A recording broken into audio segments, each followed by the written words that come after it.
My husband believed my silence was submission, just another polished accessory to his billion-dollar real estate empire. He was wrong.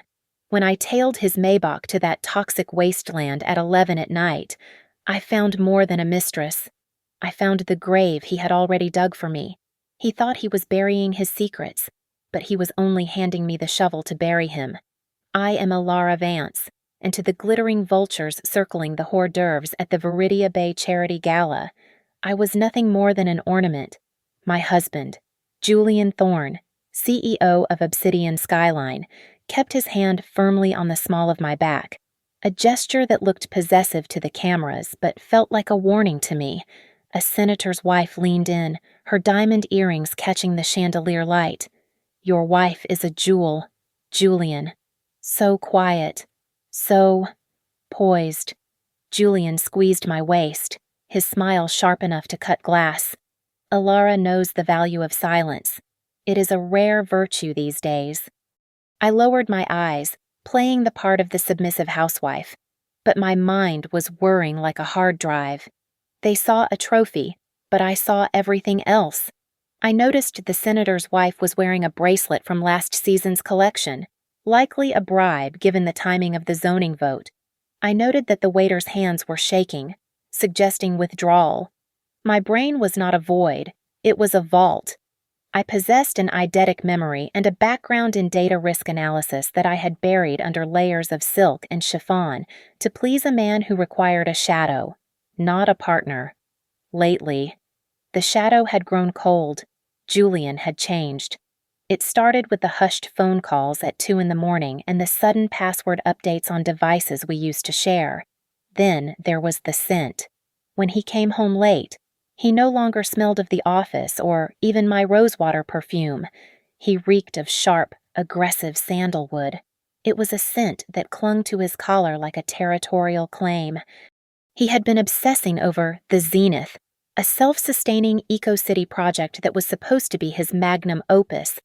This is it. Ilara, he had told me earlier, his eyes manic.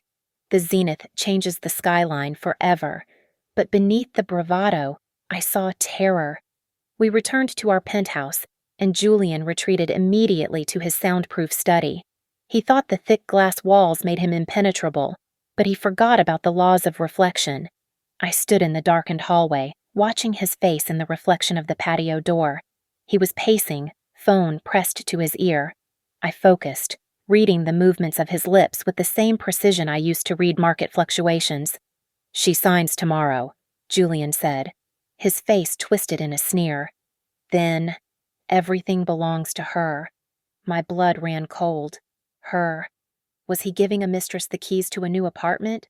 Was he signing over assets before a divorce? But the malice in his expression did not match the generosity of a gift. It looked like a sentencing. I did not confront him. Confrontation is for those who rely on emotion. I rely on evidence. I went to the bedroom and stripped off the emerald gown that cost $5,000. I pulled on black leggings, a dark hoodie, and sneakers. I slipped a micro recorder, no larger than a button, into my pocket. At 11 o'clock at night, Julian appeared in the foyer. He adjusted his tie, looking every inch the titan of industry. Emergency meeting with the Japanese investors. Darling, he lied, his voice smooth as oil. Don't wait up. I won't, I said softly.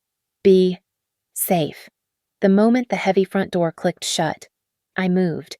I took the service elevator down to the garage. I could not take my car. The GPS was tracked. Instead, I keyed into the beat-up sedan belonging to our housekeeper, who was away for the weekend. The engine sputtered, a stark contrast to the purr of Julian's Maybach. But it started. I kept my distance, 3 car lengths back, watching his taillights bleed into the darkness. He was not heading toward the financial district.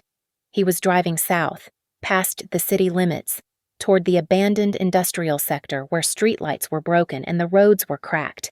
He was driving into the dark, and for the first time in 7 years, I was right behind him, awake and armed with the truth.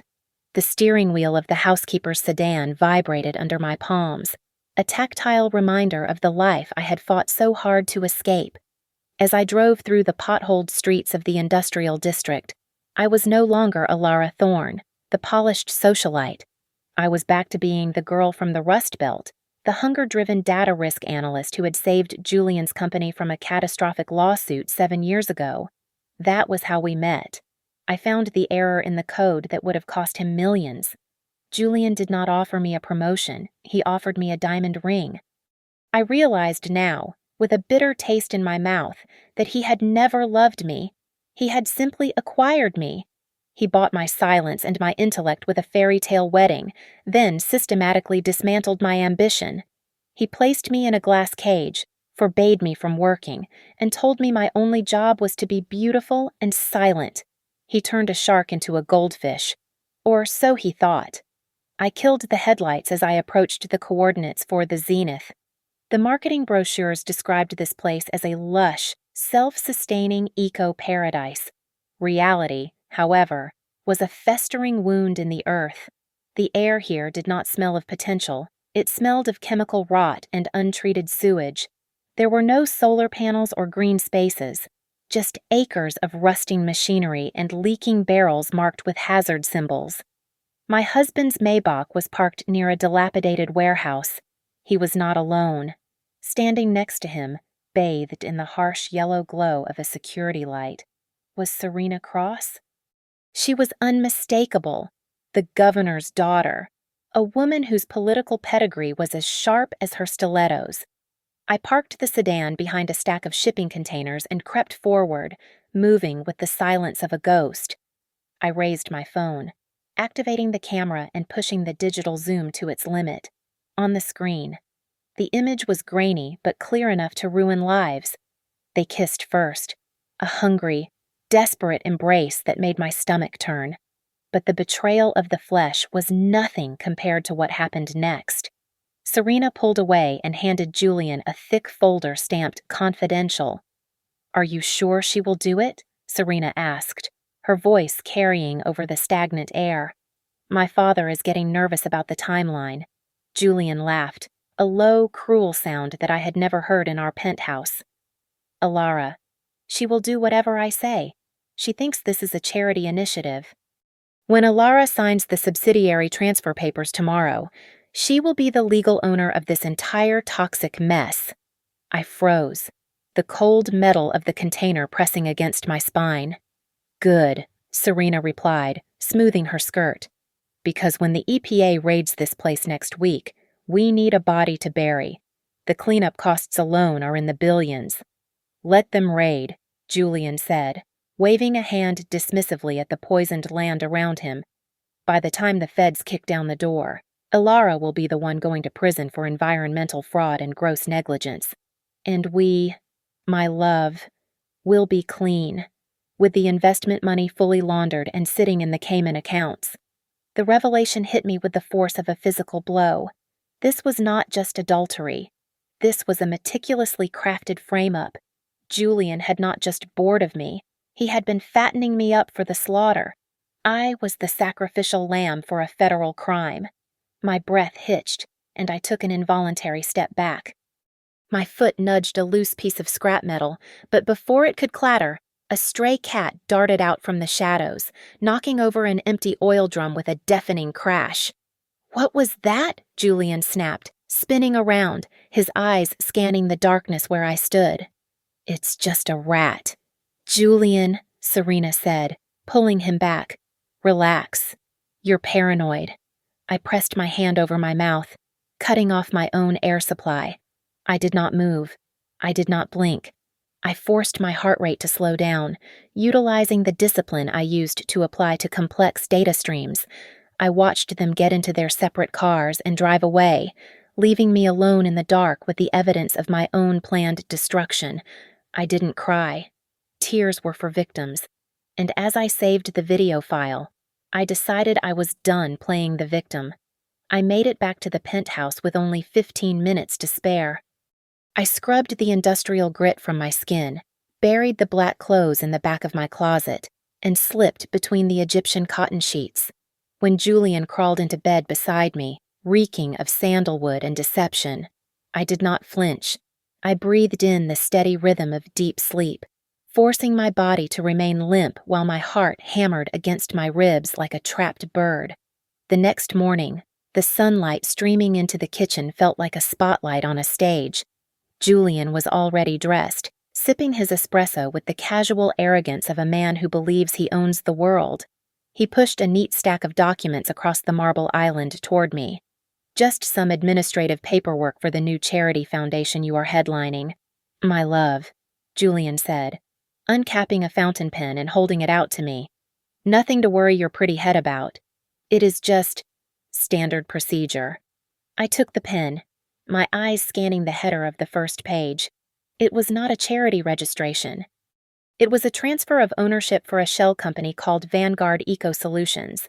I recognized the name immediately from the conversation I had eavesdropped on the night before. This company was the registered owner of the toxic wasteland I had visited. If I signed this, I would legally own every ounce of poisoned soil and every drop of contaminated water. I would be signing my own arrest warrant. I felt a scream rising in my throat, but I swallowed it down. I reached for my coffee mug, my hand trembling slightly. I made sure the tremor looked like nerves rather than rage. As I brought the mug toward my lips, I jerked my wrist, sending hot black liquid cascading over the pristine white papers. "Oh no," I gasped, dropping the mug and standing up abruptly. "I am so clumsy. Look what I did." Julian snatched the papers away, his jaw tightening. The ink was already running, blurring the legal jargon into unintelligible smears. "I ruined them," I said, looking down at my feet. "I am sorry, Julian. I felt a bit dizzy." He sighed, a sound of supreme irritation, but the suspicion didn't reach his eyes. He only saw a foolish wife. "It is fine. Ilara, do not cry over spilled coffee. I will have my assistant print a fresh copy. You can sign them tonight when I get home." "Yes," I whispered. "Tonight." The moment the elevator doors slid shut behind him, the mask fell. I did not collapse. I did not call a divorce lawyer. I went to the library and pulled a hollowed-out volume of Shakespeare from the shelf. Inside was a burner phone I had kept charged for 7 years, a relic of a life I thought I had left behind. I dialed a number that I had never deleted from my memory. "Miles," I said when the line clicked open. "It is Ilara. I need the old tools. The aggressive ones." 10 minutes later, I was sitting at Julian's desk in his soundproof study. His personal server was encrypted with military-grade security. He thought he was untouchable, but he had a fatal flaw: his narcissism. I didn't try our wedding anniversary or my birthday. I typed in August 12th, 2009, the day he made his first $1 million. The screen flashed green. Access granted. I navigated through the directories until I found a hidden folder titled Project Phoenix. My hands flew across the keyboard, copying everything. It was a masterclass in corruption. The files detailed a complex money laundering scheme worth over $50 million. I found emails from Serena Cross, proving she wasn't just a mistress, she was the broker, facilitating bribes to zoning officials to suppress environmental reports.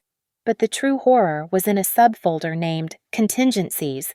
I opened a PDF and felt the blood drain from my face. It was a life insurance policy. Julian had taken out a policy on my life for $20 million. The beneficiary was Obsidian Skyline. Attached to the policy was a risk assessment model calculating the probability of my suicide in the event of a high-profile criminal indictment. He wasn't just planning to send me to prison.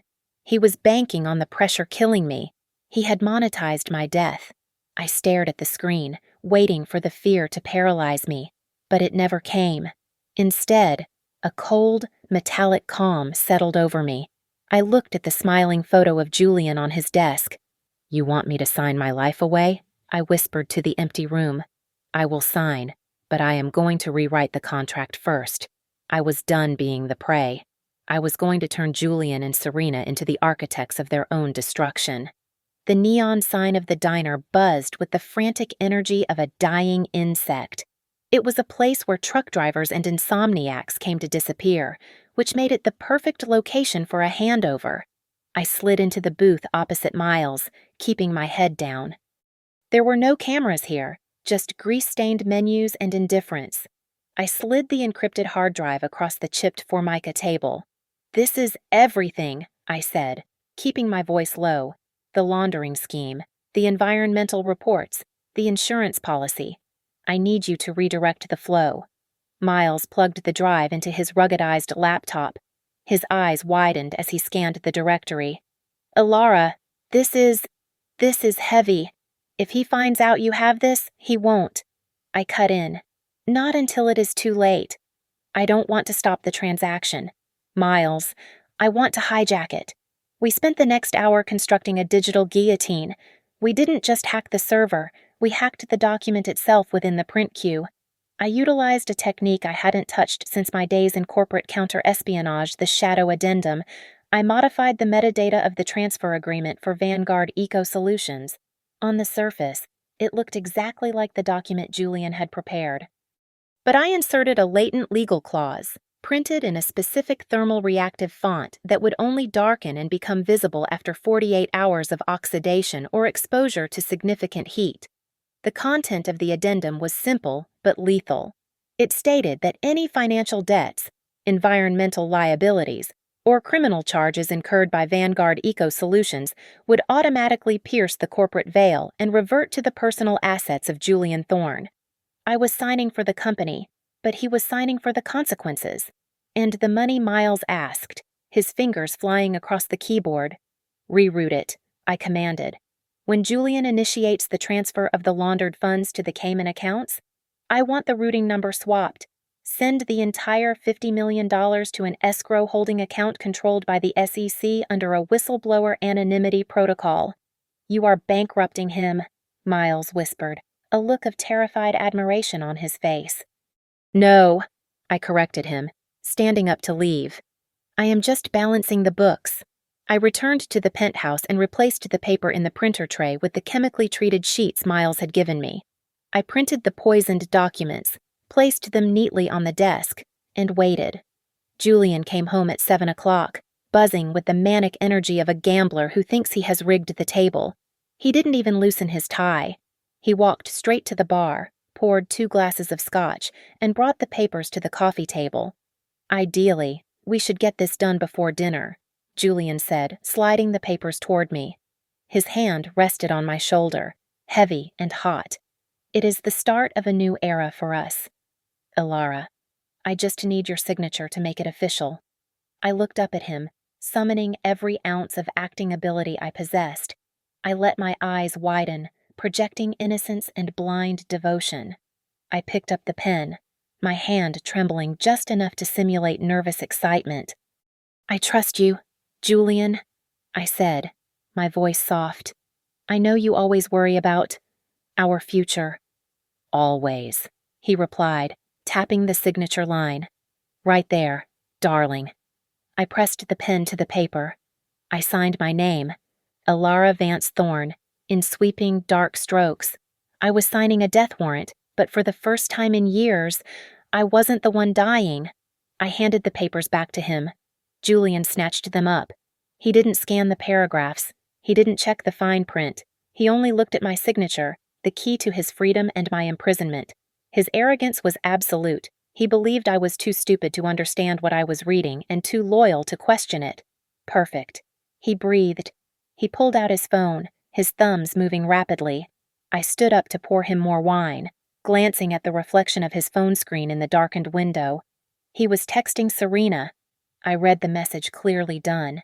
"The rat is in the trap." I turned back to him, smiling as I handed him the crystal glass. "Here is to us, Julian," I said. "To us," he echoed, drinking deeply. He thought the rat was in the trap. He didn't realize that the rat had brought the plague into the house, and he had just locked the doors from the inside. The days that followed were a suffocating exercise in cruelty. Julian no longer bothered to hide his contempt. He treated me like a tenant who had already been served an eviction notice, looking through me rather than at me. He began parading Serena Cross around the city, attending galas and ribbon cuttings under the thin veil of a strategic partnership. Yet every photograph in the society pages showed his hand lingering too long on her waist. Simultaneously, the whispers began. My phone buzzed with notifications from gossip columns citing anonymous sources close to the Thorne family. They claimed I was battling severe nervous exhaustion and paranoid delusions. It was a classic preemptive strike. Julian was painting a portrait of an unstable woman so that when the handcuffs clicked around my wrists, the public would simply nod and say they saw it coming. I did not issue a denial. I did not fight the headlines. Instead, I went to the post office. I mailed a heavy envelope to Marcus Cole, an investigative journalist Julian had sued into oblivion 5 years ago. Inside was a flash drive containing the initial environmental reports Julian had buried. I was not just giving Marcus a story, I was giving him a resurrection, while Julian distracted the world with his infidelity. I watched the money. My alerts triggered silently as he began liquefying our assets. He was siphoning funds from our joint accounts, moving millions of dollars into offshore trusts that bore Serena's name. He was stripping the house bare before burning it down. I knew I had to break their alliance. I made an appointment with Governor Cross, Serena's father, under the pretense of making a significant donation to his re-election campaign. I sat in his mahogany-paneled office, playing the role of the concerned wife. "Governor," I said, twisting my wedding ring, "I am worried about Julian. He is ambitious, but I am terrified he is dragging Serena into a legal quagmire with this Zenith project. The EPA violations are substantial." I slid a single page across his desk. It was a summary of the toxic soil levels, linking the liability directly to the subsidiary Serena was helping to manage. The governor was a shark, and he recognized the scent of blood. He realized instantly that his daughter was not a partner, she was a blast shield. The poison took effect that evening. I was reading in the living room when Serena stormed in, bypassing me entirely to confront Julian in the library. I moved to the hallway, pressing my ear against the wood. "My father is asking questions." Serena screamed. "He says the soil samples are radioactive. He says this could kill his career. You told me it was clean. Calm down." "Serena," Julian's voice was smooth, a soothing balm over a jagged wound. "Your father is just being cautious. I will handle him. We are in this together. Remember you and me against the world." Serena left, mollified by his lies. But I stayed. I heard Julian pick up the phone and dial his legal counsel. "It is me," Julian said, his voice dropping to a flat, emotionless register. "The governor is sniffing around. Prepare the contingency file on Serena. If the heat gets too high, we throw her to the wolves. Make it look like she authorized the dumping behind my back." I stopped the recording on my phone. A cold smile touched my lips. I waited until Serena was likely in her car, driving away, before I sent the audio file to her personal number from an untraceable account. I added a simple text message. "He does not love you. He loves your father's chair. The alliance was broken. Now." I just had to wait for them to tear each other apart. The phone vibrated against my thigh like a panicked heartbeat. I answered it on the first ring, pressing the device so hard against my ear that it hurt. "Alara, listen to me carefully," Miles said, his voice tight with urgency. "I just intercepted a work order on the dark web. Julian has hired a specialized cleanup crew. They are not just moving dirt, they are vaporizing it. They are bringing in industrial incinerators tonight. My blood ran cold. If they burned the soil and treated the groundwater before the EPA inspection, my digital evidence would look like a fabrication. I needed physical proof. I needed the poison in a jar. "I have to go back," I said. "Are you crazy?" Miles hissed. "He has upgraded security.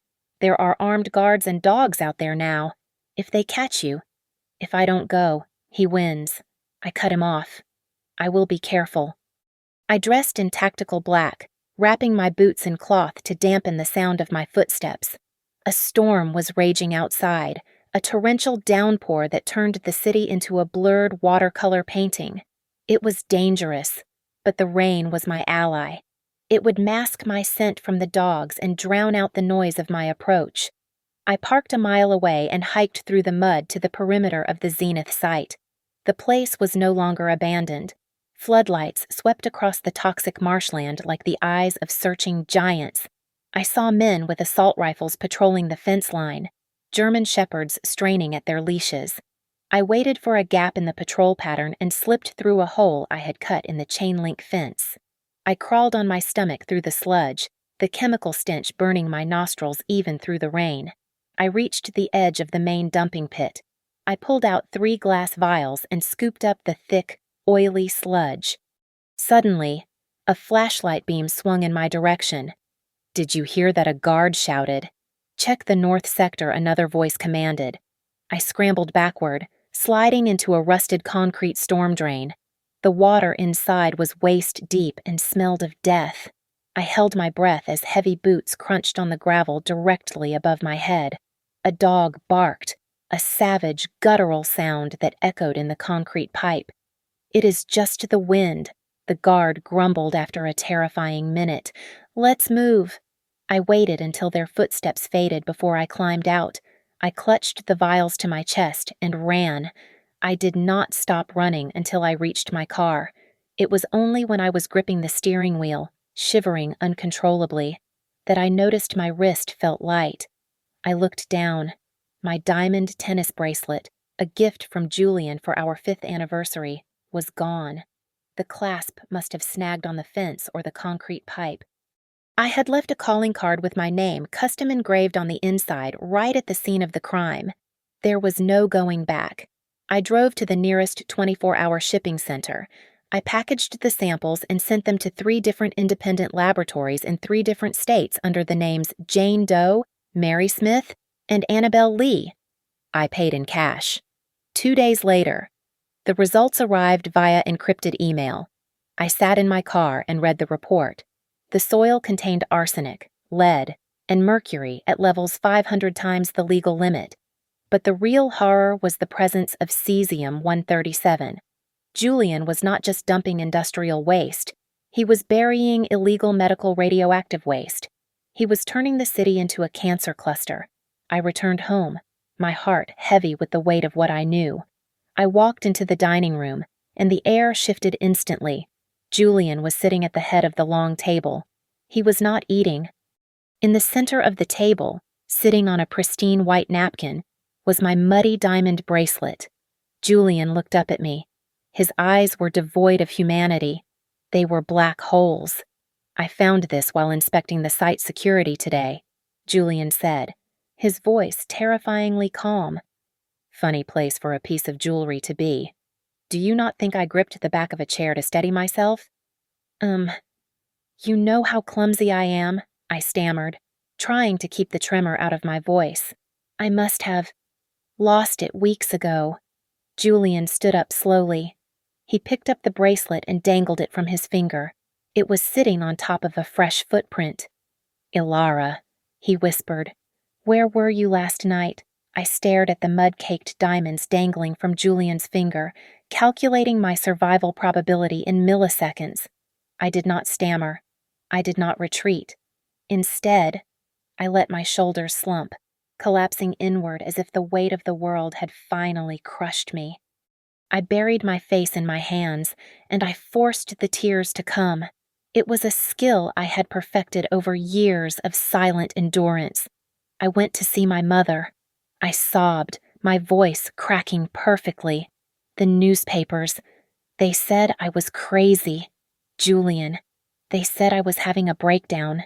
I wanted to be near her. The cemetery is right behind that awful industrial park. I got lost in the rain. I was scared and I just walked and walked.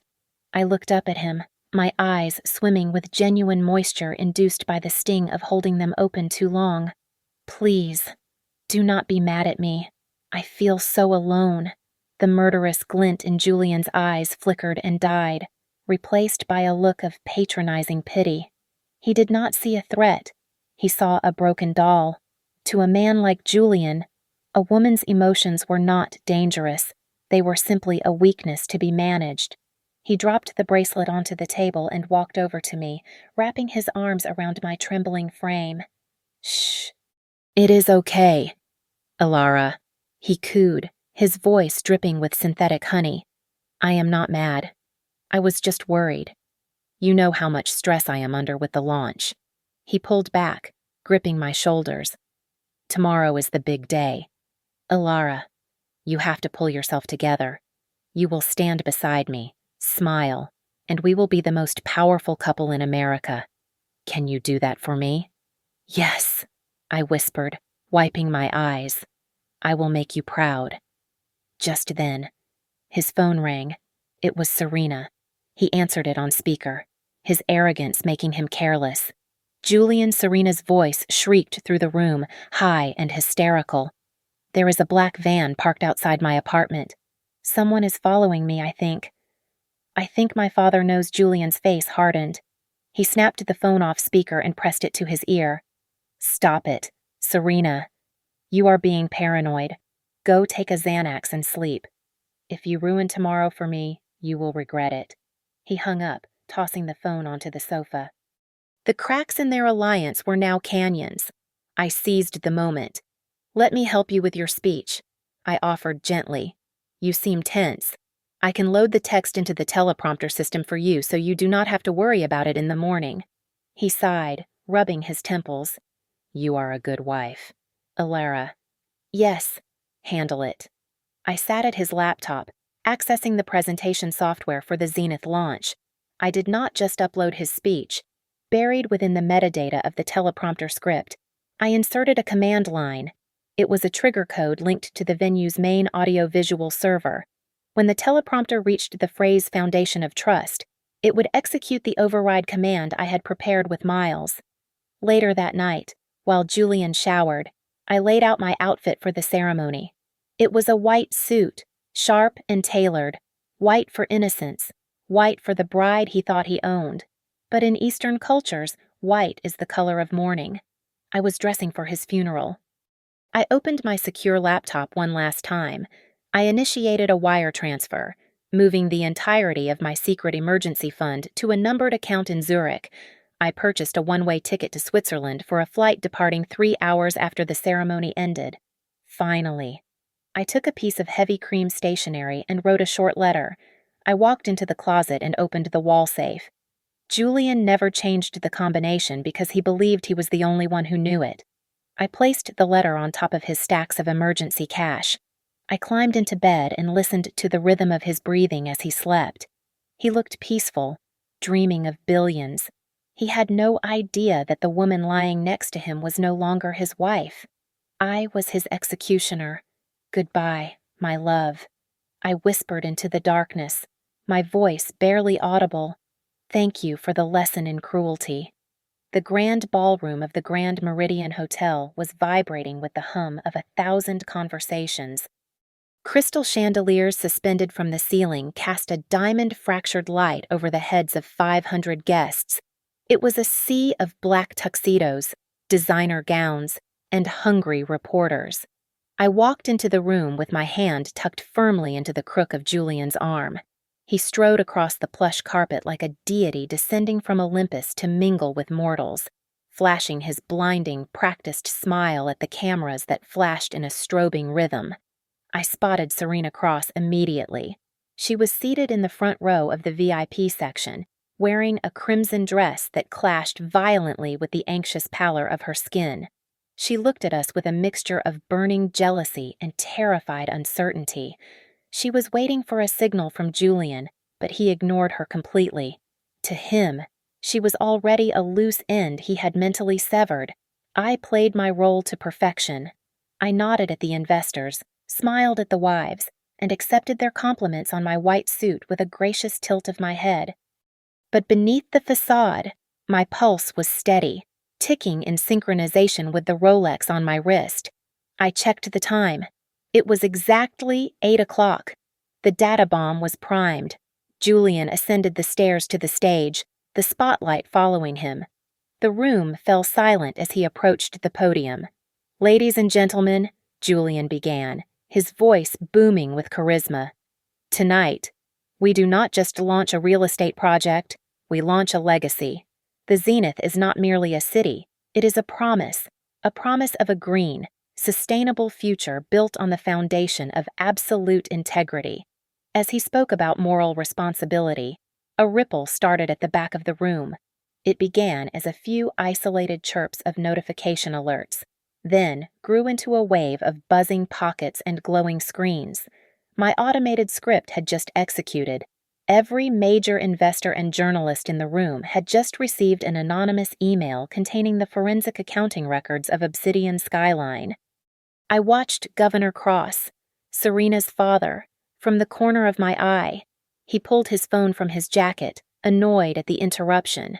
As he read the screen, the blood drained from his face, leaving him looking like a wax figure.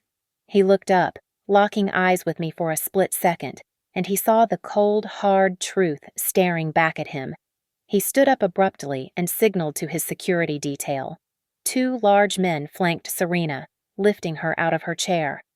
"What? No, let go of me," Serena hissed, but her father's grip on her arm was iron. They dragged her toward the side exit, disappearing into the shadows.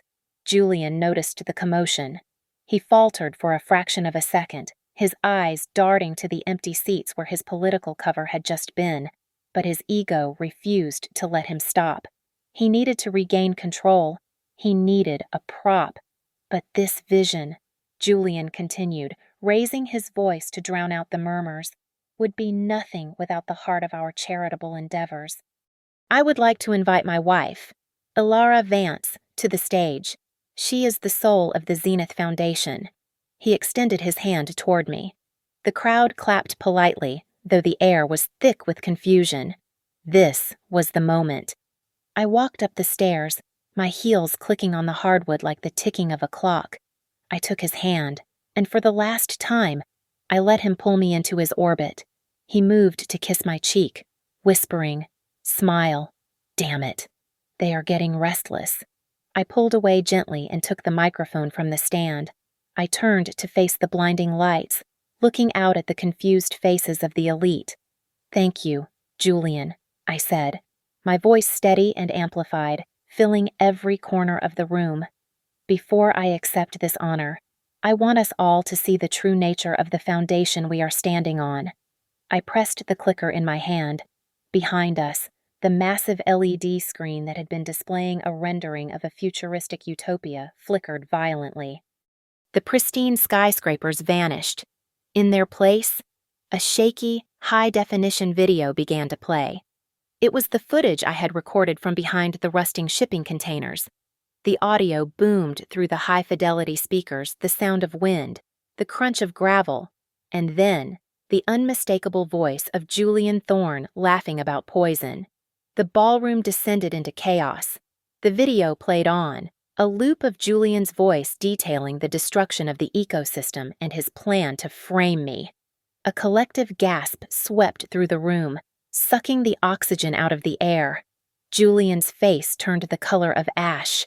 He lunged at me, his hand clawing for the microphone. "Shut it off," Julian screamed, his voice cracking. "Cut the sound." He grabbed the stand, shaking it violently, but his voice did not project.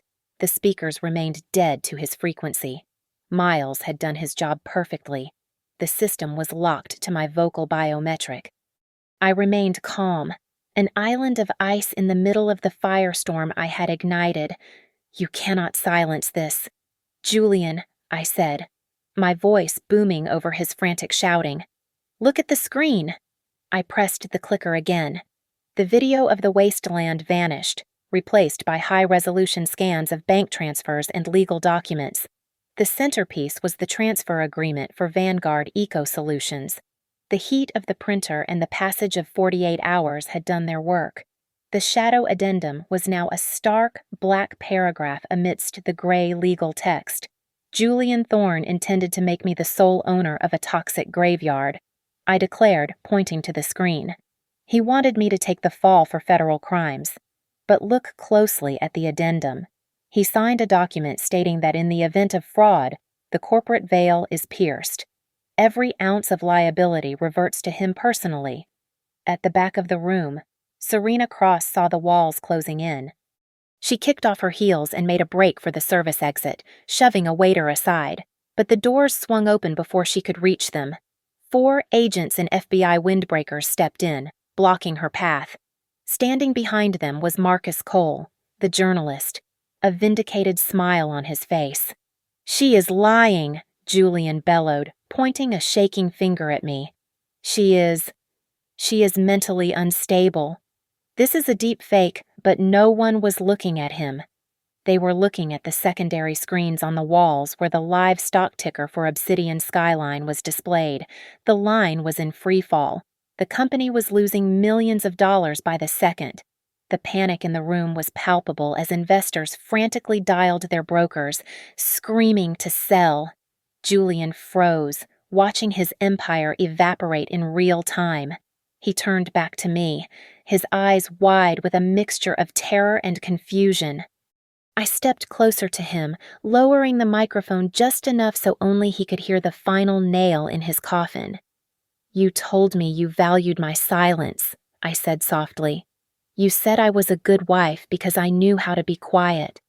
I was quiet. Julian, I was quiet when you lied. I was quiet when you cheated. And I was quiet when I recorded every single word." Heavy footsteps thundered up the stage stairs. It was not private security. It was the police. "Julian Thorne," the lead officer shouted, flashing a badge. "You are under arrest for securities fraud, violation of the Clean Water Act, and conspiracy to commit murder." Julian recoiled as the officer grabbed his wrist, twisting it behind his back. The cold click of handcuffs echoed through the stunned silence of the room. "No," Julian screamed, struggling uselessly against the officers. "I am Julian Thorne.